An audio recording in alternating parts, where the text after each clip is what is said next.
विक्रांत ने मार दिया दीपिका को जोर से थप्पड़ और नेहा मोनिशा की सच्चाई आने के बाद विक्रांत उठाएगा दीपिका पर हाथ। जी हाँ दोस्तों, कुमकुम भाग्य के आने वाले धमाकेदार एपिसोड में जब दीपिका फोन पर मोनिशा से बात करी होगी और मोनिशा को कहेगी कि मोनिशा, यहाँ पर आरवी के डैड हरमन और पूर्वी के अरेस्ट होने के बाद पूरा परिवार परेशान हो गया है और अब वो नेहा कुछ ज्यादा ही करी है। तभी वहाँ पर दीपिका का हस्बैंड यानी कि आरवी का भाई विक्रांत आ जाएगा और दीपिका के पीछे खड़ा हो जाएगा, जहाँ पर दीपिका आगे कॉल पर मोनिशा को कहेगी कि जाओ जाकर नेहा के पास जाओ, वो जो कुछ भी करी है उसे ये सब करने से रोको और ये सारा तमाशा उस नेहा को बंद करने को बोलो, वरना सच में ऐसा ना हो कि आरवी को और ज्यादा फंसाने के चक्कर में खुद तुम्हारी ही सच्चाई सबके सामने आ जाए। तभी दीपिका जब पलटेगी और अपने सामने विक्रांत को देखेगी तभी दीपिका को काफी बड़ा शॉक लगेगा, जहाँ पर विक्रांत दीपिका को कहेगा कि तुम अभी किससे नेहा के बारे में बात कर रही थी और किसको कह रही थी कि नेहा को जाकर कह दे कि ये सब ड्रामा करना बंद कर दे, हमारी पूरी फैमिली को फंसाने के पीछे कौन है ये सब के पीछे। तभी यह सुनकर दीपिका कुछ बोल नहीं पाएगी और आरवी का भाई विक्रांत कहेगा बोलो दीपिका, सच क्या है, किसने ये सब किया है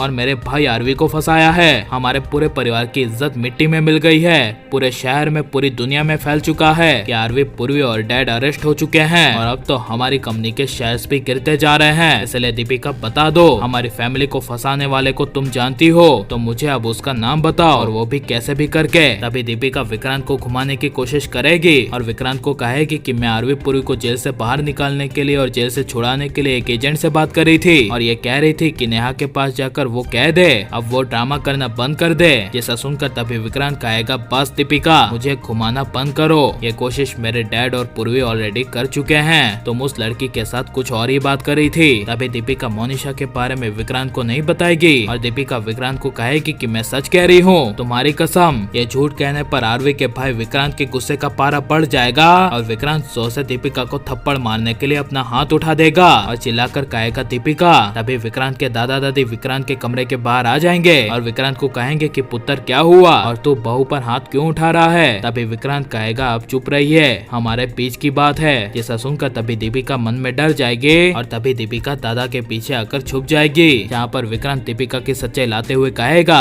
कि ये नेहा को अच्छी तरह से जानती है और डैड और आरवी और पूर्वी को जिसने फंसाया है ये दीपिका उसे भी अच्छी तरीके से जानती है और मैंने अभी अभी ये सब दीपिका को बात करते हुए सुना। जिसे सुनकर आरवी के दादा दादी को काफी बड़ा झटका लगेगा, जहाँ पर जब विक्रांत आरवी के पास आरवी से मिलने के लिए जाएगा और विक्रांत आरवी को कहेगा कि तुम्हें पूर्वी और पापा को फंसाने के पीछे और किसी का नहीं बल्कि मेरी वाइफ दीपिका का हाथ है, वो अच्छी तरीके से उस शख्स को जानती है जिसने तुम तीनों को फंसाया और हमारे परिवार की इज्जत को मिट्टी में मिला दिया। तभी यह सुनकर आरवी को काफी बड़ा झटका लगेगा और आरवी अपने भाई को कहेगा कि आपको कैसे पता चला। तभी विक्रांत कहेगा मैंने कॉल पर बात करते हुए सुना, लेकिन वो कौन था मैं नहीं जान पाया। तभी आरवी को मोनिशा का ख्याल आएगा और आरवी अपने भाई विक्रांत को कहेगा कहीं मोनिशा तो नहीं जिसने हम तीनों को फंसाया हो, क्योंकि भाभी अक्सर उसी से बात किया करती हैं। तभी यह सुनकर विक्रांत कहेगा हो सकता है और ये सब के पीछे मोनिशा ही हो और अब मोनिशा का खेल खत्म हो जाना चाहिए क्या नहीं। और आप आरवी पूर्वी को एक होते हुए देखना चाहते हैं क्या नहीं, और आपको आरवी पूर्वी की जोड़ी कैसी लगती है हमें कमेंट में जरूर बताएं और हमारे चैनल को सब्सक्राइब करें।